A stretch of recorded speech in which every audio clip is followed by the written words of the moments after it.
Finding Winnie. Before Winnie-the-Pooh, there was a real bear named Winnie. In 1914, Harry Colebourn, a veterinarian on his way to tend horses in World War I, followed his heart and rescued a baby bear. He named her Winnie after his hometown of Winnipeg, and he took the bear to war. Harry Colebourn's real-life great-granddaughter tells the true story of a remarkable friendship and an even more remarkable journey, from the fields of Canada to a convoy across the ocean to an army base in England, and finally to the London Zoo where Winnie made another new friend, a real boy named Christopher Robin. Here is the remarkable true story of the bear who inspired Winnie-the-Pooh. Finding Winnie, the true story of the world's most famous bear, by Lindsay, Mattick, illustrated by Sophie Blackall. Could you tell me a story? Asked Cole. It's awfully late. It was long past dark and time to be asleep. What kind of story? You know, a true story. One about a bear. We cuddled up close. I'll do my best, I said.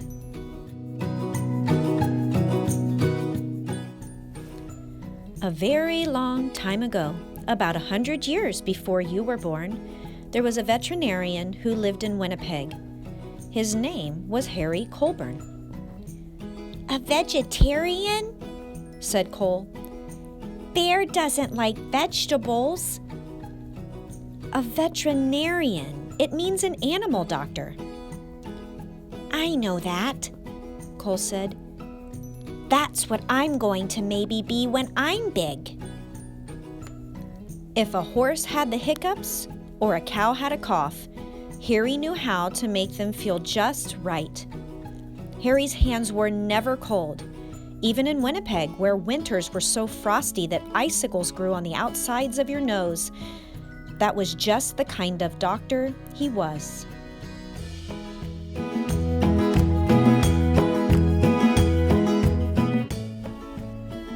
But a day came when Harry had to say goodbye to Winnipeg. There was a war far, far away, beyond the end of the country and on the other side of the ocean. And he was going to help. He would be caring for the soldiers' horses. Harry rode east on a train full of other soldiers. He leaned his head against the window, watching the land scroll by, wondering what it would be like to be so far from home.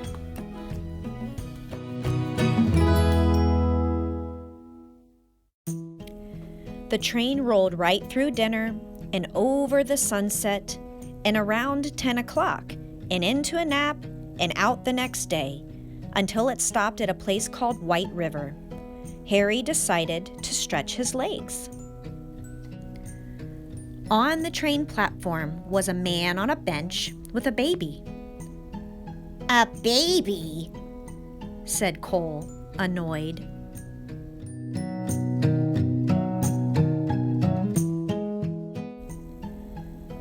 A baby bear. A cub. Harry stopped. It's not every day that you see a bear cub at a train station. That bear has lost its mother, he thought, and that man must be the trapper who got her. What do trappers do? Asked Cole. It's what trappers don't do. They don't raise bears. Raise them? You know, I said, love them. Harry thought for a long time. Then he said to himself, there is something special about that bear. He felt inside his pocket and said, I shouldn't. He paced back and forth and said, I can't. Then his heart made up his mind and he walked up to the trapper and said, I'll give you $20 for the bear. Is $20 a lot?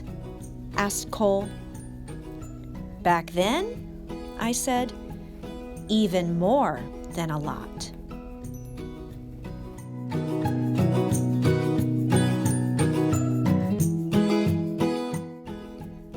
"Captain Colebourn," said the colonel on the train as the little bear sniffed at his knees, "we're on a journey of thousands of miles, headed into the thick of battle, and you propose to bring this most dangerous creature?"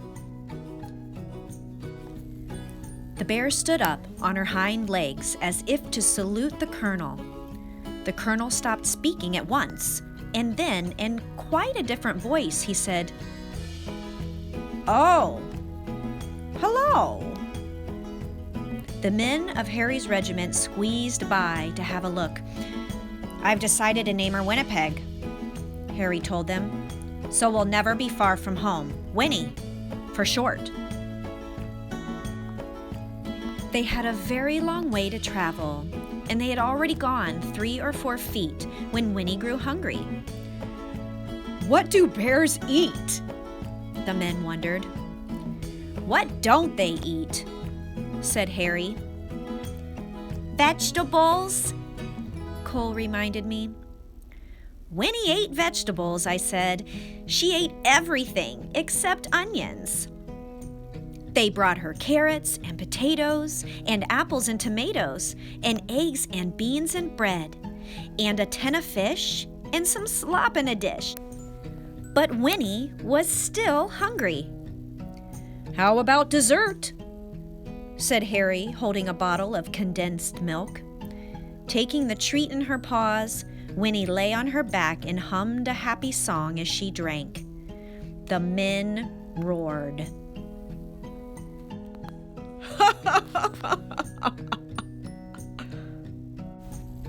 Harry and Winnie gathered with soldiers from all over Canada in the green fields of Valcartier. A whole city of tents had sprung up there. One was a hospital for horses, where Harry went to work.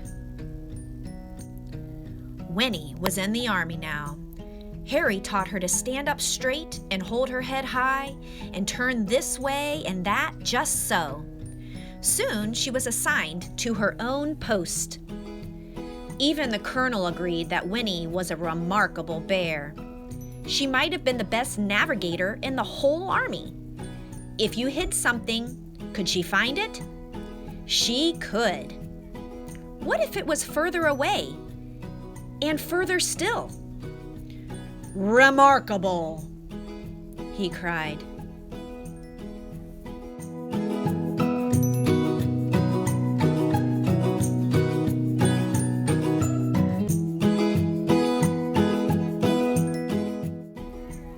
Even in the evenings, both of them were too tired to move.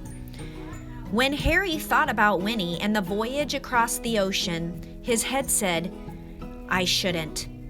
His head said, "I can't." But his heart made up his mind.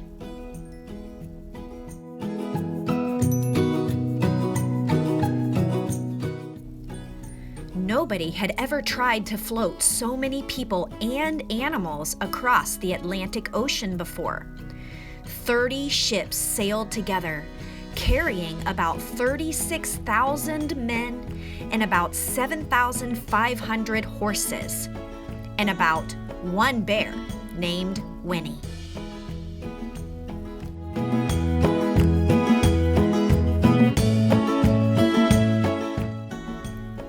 When they finally arrived in England, the regiment went to training on the Salisbury Plain, where it rained and rained and rained. But Winnie didn't seem to mind. She was the mascot of the 2nd Canadian Infantry Brigade, and she attended her post with vigor. One day, Harry came running while she was doing her exercises in the tent. "You'll bring the whole place down," he said with a laugh. She had grown.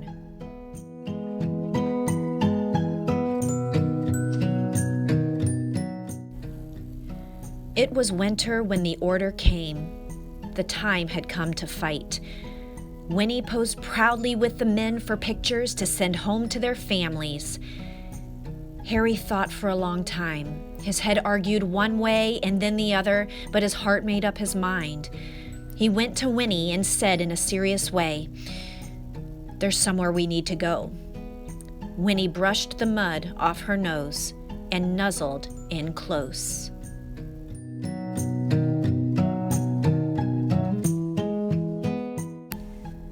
Harry drove all the way to the big city. "We are here," said Harry. "The London Zoo." Harry took a deep breath. "Winnie, this is going to be your home for a while," he said. She tilted her head. "We're shipping out to France," he explained. "I have to take care of the horses at the front." She rested her big head against him. "I know you want to come, but it's not safe." Winnie's head bowed. Harry's hands were warm as sunshine as usual. "There is something you must always remember," Harry said. "It's the most important thing, really. Even if we're apart, I will always love you. You'll always be my bear."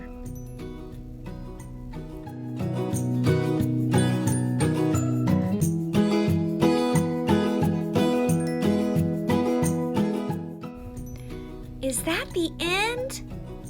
"That's the end of Harry and Winnie's story," I said. But I don't want it to be over, said Cole. "Sometimes," I said, "you have to let one story end so the next one can begin." How do you know when that will happen? "You don't," I said, "which is why you should always carry on." Once upon a time, there was a little boy with a stuffed bear. He'd had his bear ever since he was a baby, but somehow the boy had never found the right name for him. He'd tried Teddy and Edward and even Big Bear. One day, the boy went to visit the London Zoo with his father, and there was a bear. A real bear on the terraces there. Right away, the boy thought, there is something special about that bear. Her name was Winnie. They became true friends. The boy was allowed to come right inside her enclosure to play. Once the boy had found Winnie, he knew just what to call his stuffed bear. He called it Winnie-the-Pooh. And the boy was called Cole, said Cole.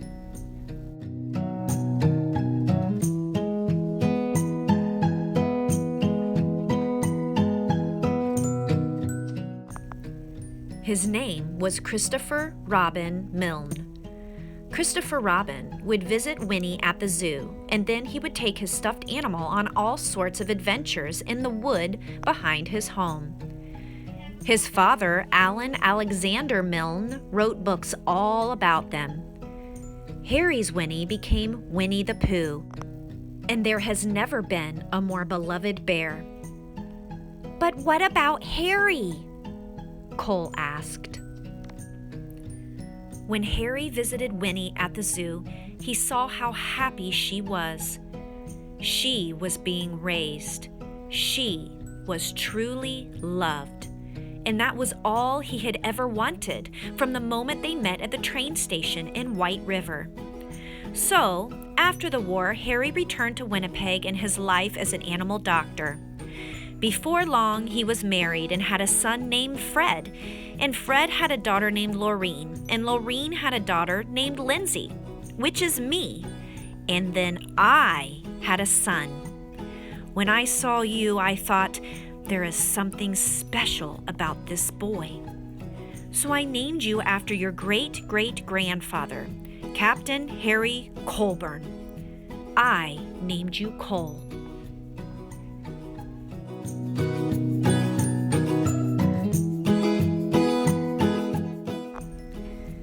"That's me?" said Cole in a whisper. "That's you." "And that's Winnie?" "Yes," I said, "that's Winnie." "And it's all true?" "Sometimes the best stories are," I said. Cole's eyes grew big, and he said nothing for a long time. Then he hugged his own bear close and let out a yawn that reached far away, and they both turned over and fell asleep.